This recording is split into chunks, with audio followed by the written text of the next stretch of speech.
இயேசு கிறிஸ்து நாமத்தினாலே உங்கள் யாவருக்கும் அன்பின் வாழ்த்துக்கள். இந்த நாளோட இயேசு சுவிசேஷ ஊழியங்கள் சார்பாக Jesus is the way gospel ministry சார்பாக இந்த புதிய மாதத்துல, இந்த ஆகஸ்ட் மாசத்துல, இந்த முதல் நாள்ல ஆண்டவருடைய வார்த்தை, இந்த மாதத்தினுடைய வாக்குத்தத்த வார்த்தை என்ன நம்ம பார்க்க போறோம்னா, மீகா 7ஆம் அதிகாரம் 8ஆம் வசனம். ஆகஸ்ட் மாதத்துக்கான இந்த முதல் நாள்ல ஒரு ஆசீர்வாதமுள்ள உயிருள்ள வார்த்தை ஆண்டு நமக்கு கொடுக்கிறாரு. மீகா 7ஆம் அதிகாரம் 8ஆம் வசனம்.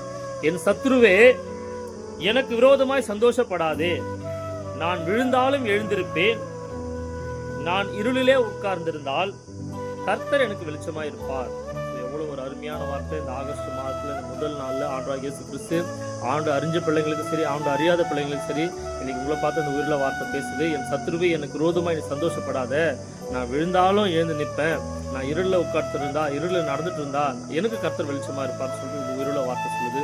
இந்த வார்த்தை பார்க்குற ஆண்டு பிள்ளைகளுக்கு சரி, ஆண்டு அறியாத பிள்ளைகளுக்கு சரி, 2025ஆம் வருஷத்துல கடந்த 7 மாதம் வரை எவ்வளோ இருள் சூழ்ந்த வேலை, எவ்வளோ சத்துருடைய போராட்டம், எவ்வளோ பிரச்சனை, எவ்வளோ வியாதி, எவ்வளோ வறுமை, எவ்வளோ தரித்திரம் இருந்தாலும் அதையெல்லாம் கடந்து வந்து இந்த 8வது மாதத்தை காணும்படி கர்த்தர் கிருபை செய்திருக்கிறார். அவர் கிருபை செய்தது மாத்திரமல்ல, இந்த 8வது மாதத்திலும் ஒரு உயிருள்ள வார்த்தை நம்ம பார்த்து சொல்றாரு. என் சத்துருவே, நீ பிசினஸ் காரியமா இருந்தாலும் சரி, ஊழிய காரியமா இருந்தாலும் சரி, வியாபார காரியமா இருந்தாலும் சரி, வளர்ச்சியான காரியமா இருந்தாலும் சரி, சத்துரு இல்லாம நம்ம ஒரு வாழ்க்கை, ஒரு போராட்டத்தையோ ஒரு வெற்றியை நம்ம காண முடியாது.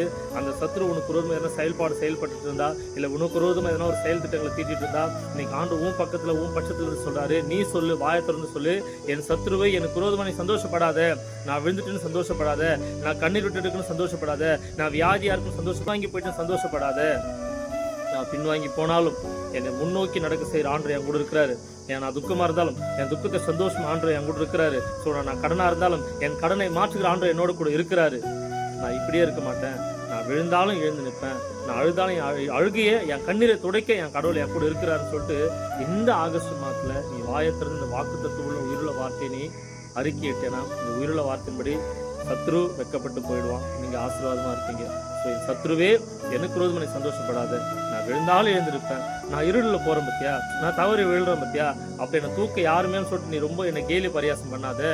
நான் இருளிலே உட்கார்ந்தாலும், நான் இருளிலே நடந்தாலும், நான் பாவத்தின் வழியிலே போனாலும் என்னை பரிசுத்தமாய் நடத்த, எனக்கு வெளிச்சமா இருக்க, எனக்கு பாதைகளை காட்ட, என்னை பரிசுத்தமான வழியில் நடத்தி என்னை கிருபையாய் கொண்டு போகிறேன் ஆண்டவராகிய இயேசு கிறிஸ்து என்னோடு கொடுக்கிறார் சொல்லிட்டு நீ கம்பீரமாய் உற்சாகமாய் ஆசையோடு சொல்லும் போது இந்த உயிருள்ள வார்த்தை உங்க வாழ்க்கையில் கிரியை செய்யும். நாளில் கூட இந்த புதிய மாதத்துல மீகா 7ஆம் அதிகாரம் 8ஆம் வசனத்தின்படி நம்மையும் குடும்பங்களையும் வருகிற நாட்டில் ஆண்டவராகிய இயேசு கிறிஸ்து வழிநடத்தி ஆசீர்வதிப்பாராக.